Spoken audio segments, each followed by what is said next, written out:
Nama saya Aitresna Musalamatul Arofah. Saya sebagai guru kelas di SDN 161 Sukapura, Kota Bandung. Nama saya Alsa. Saya mahasiswa. Nama saya Yulianti Asuti. Pekerjaan saya bekerja seni.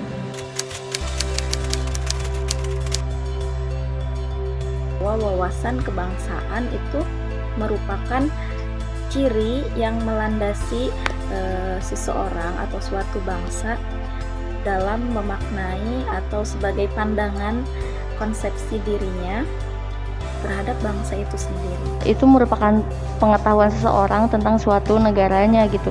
Contohnya karena kita sebagai warga negara Indonesia, jadi itu pengetahuan kita tentang NKRI.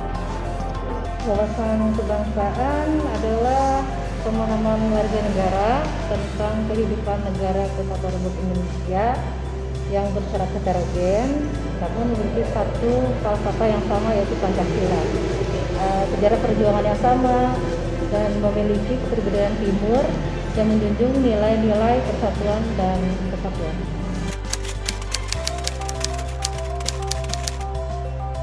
Wawasan kebangsaan itu sangat penting. Nah, kalau kita tidak paham mengenai wawasan kebangsaannya itu sendiri, bagaimana caranya kita bisa berperan di dalam lingkungan kita sendiri, apalagi lebih kompleksnya lagi untuk memajukan bangsa kita.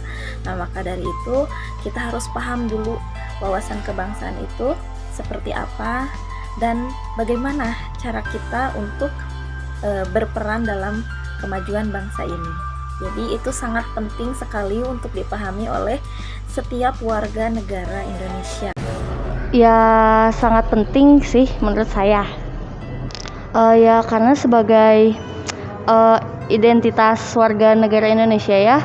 Karena kalau misalkan kita nggak tahu gitu, itu kan kita pasti dipertanyakan gitu. Kita warga negara Indonesia bukan sih? Wawasan kebangsaan itu sangat penting ya bagi kita sebagai pijakan kehidupan berbangsa dan bernegara bagi warga negara, serta menjadi pegangan hidup berbineka tunggal ika.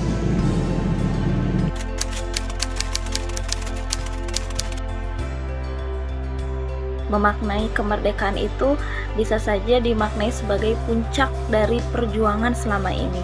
Merdeka di sini bisa terbebas dari segala bentuk penjajahan dari negara lain. Kemudian bangsa yang telah merdeka itu juga sudah mampu menentukan nasib negaranya sendiri.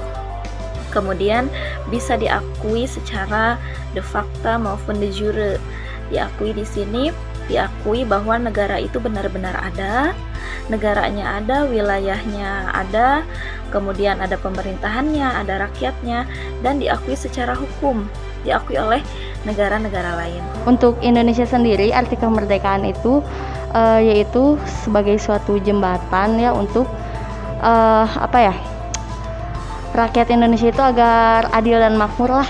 Kemerdekaan itu merupakan keadaan di mana warga negara ya bisa berekspresi secara bebas dalam bingkai hukum normatif yang berkeadilan.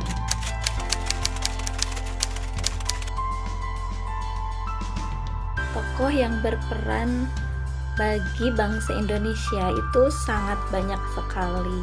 Kita memiliki banyak tokoh-tokoh yang memiliki peran penting, peran yang begitu besar bagi Indonesia, apalagi pada masa-masa memperjuangkan kemerdekaannya.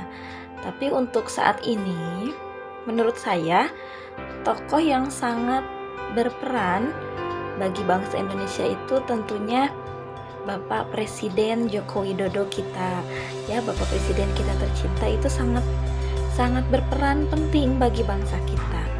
Nah, di sini mengapa saya mengatakan bahwa Bapak Presiden Joko Widodo itu merupakan tokoh penting bagi Indonesia, karena beliau adalah sosok pemimpin yang sangat totalitas, loyal, dan tentunya memiliki daya juang yang sangat tinggi untuk memajukan negara Indonesia kita ini.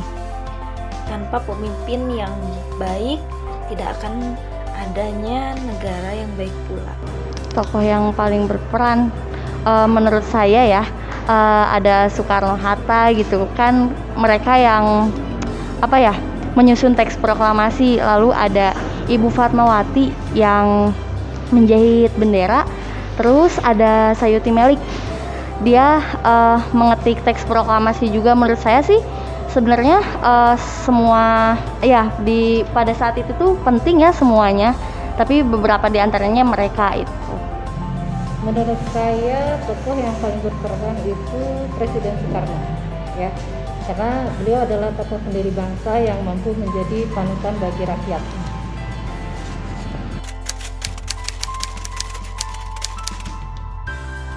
Peristiwa-peristiwa penting yang terjadi di masa kemerdekaan pada berpuluh-puluh tahun yang lalu itu sangat banyak. Nah, salah satunya ada perumusan dasar negara sampai terbentuknya Pancasila yang saat ini tetap kita pegang teguh sebagai pedoman bangsa. Kemudian selain itu juga adanya Hari Proklamasi di mana diproklamirkan kemerdekaan Indonesia. Peristiwa penting yang terjadi pada masa kemerdekaan, salah satunya itu tadi penyusunan teks proklamasi. Lalu kalau gak salah gitu ya, pada saat di perjalanan Ibu Fatmawati waktu mau bawa bendera itu, si benderanya itu dipisah dulu merah putihnya itu karena biar gak ketahuan gitu. Nah, itu merupakan suatu hal yang bersejarah sih menurut saya. Peristiwa Rengas Dengklok yang saya tahu ya, peristiwa penculikan presiden dan wakil presiden oleh pemuda dalam rangka percepatan kemerdekaan RI.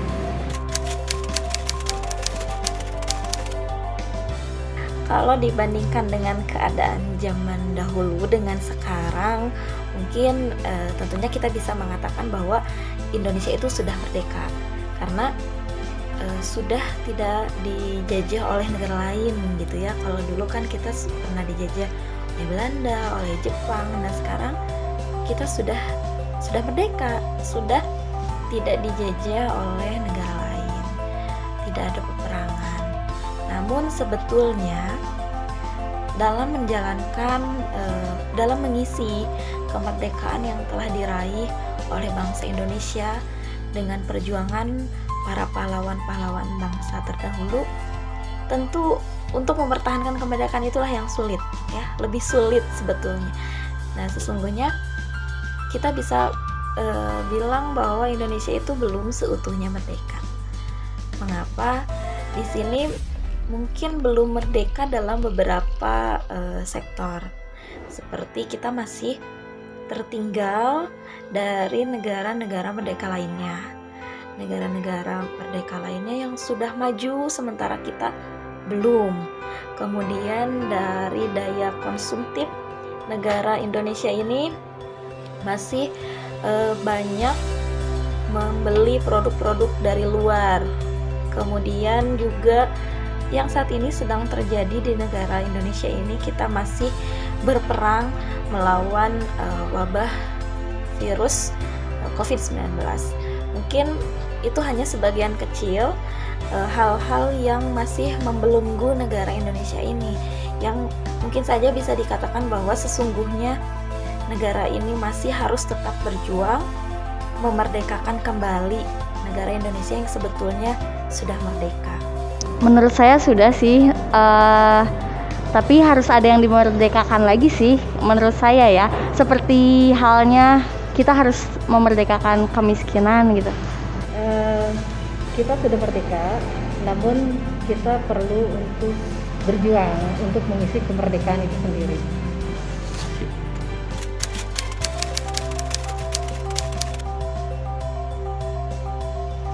Hal yang membahayakan bagi bangsa Indonesia saat ini, yang pertama tentunya ini sebagai sesuatu yang global ya, secara mendunia, bahwa saat ini sedang mewabahnya virus COVID-19. Nah, itu sangat berbahaya sekali bagi bangsa Indonesia khususnya, karena sampai saat ini bangsa kita belum terbebas dari wabah COVID-19 ini. Kemudian Selain itu juga hal membahayakan lainnya, bahwa dengan kemajuan teknologi di abad 21 ini memang betul ada perkembangan teknologi ini banyak positifnya dan banyak perkembangan kemajuan yang bisa kita rasakan. Namun mengapa saya mengatakan ini berbahaya?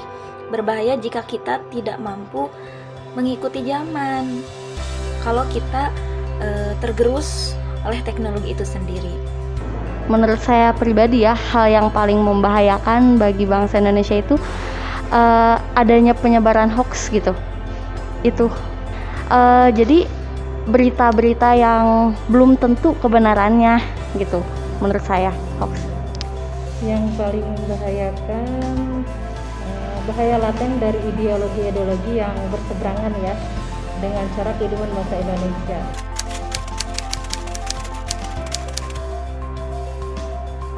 Nah, untuk menanggulangi hal pertama yang tadi sudah saya utarakan mengenai virus COVID-19, kita sebagai warga negara yang baik sudah diatur oleh para pemerintah dan pemikir bangsa untuk menanggulangi virus COVID-19 ini, yaitu dengan menetapkan protokol kesehatan.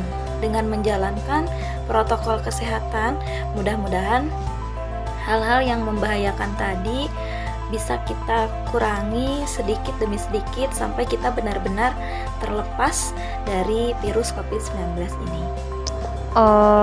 Menurut saya kita harus memperbanyak literasi, Kang. Jadi kita jangan mudah terpercaya lah sama berita-berita yang beredar di luar sana sebelum kita mencari tahu dulu nih kebenarannya gimana. Yaitu memperbanyak literasi. Kita perlu untuk meningkatkan wawasan dan pengetahuan berkebangsaan dan bernegara, serta memegang teguh pemahaman terhadap falsafah dan kehidupan bangsa Indonesia.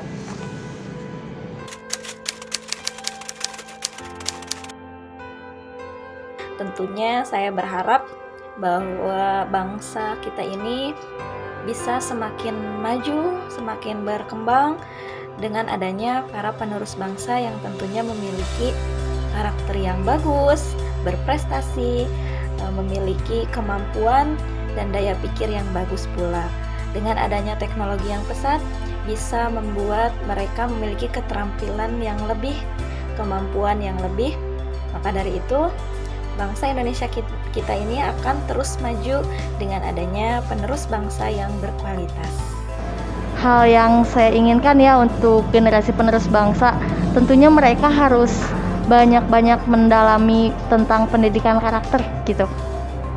Generasi penerus bangsa agar terus didorong ya untuk mencintai NKRI serta berusaha meningkatkan kualitas hidup agar mampu mengimbangi perkembangan zaman, pembangunan, karena sekarang itu teknologi sudah sangat pesat ya masuk, sehingga kita perlu menyesuaikan. Analisis dan kesimpulan dari ketiga narasumber yang telah diwawancarai mengenai wawasan kebangsaan, pada dasarnya mereka semua telah mengetahui apa itu wawasan kebangsaan dan memahami betul pentingnya wawasan kebangsaan. Karena sesuai dengan pepatah mengatakan, tak kenal maka tak sayang, maka wawasan kebangsaan sangatlah penting untuk menumbuhkan rasa cinta tanah air terhadap bangsa Indonesia. Mau bagaimana kita mencintai Indonesia jika kita pun tidak mengenal bangsanya sendiri. Kemudian berbicara seputar kemerdekaan yang baru saja diperingati bersama pada tanggal 17 Agustus, mereka sudah mengetahui makna dari merdeka itu sendiri, yaitu bebas dari penjajah. Namun sudahkah merdeka dari kemiskinan dan kebodohan yang sangat membahayakan bagi bangsa Indonesia? Di tengah arus teknologi informasi yang saat ini semakin maju dan berbahaya dengan adanya hoax yang mampu merusak ideologi bangsa. Oleh sebab itu, sangatlah penting untuk meningkatkan pengetahuan, literasi, dan pendidikan karakter sejak dini bagi generasi penerus bangsa Indonesia.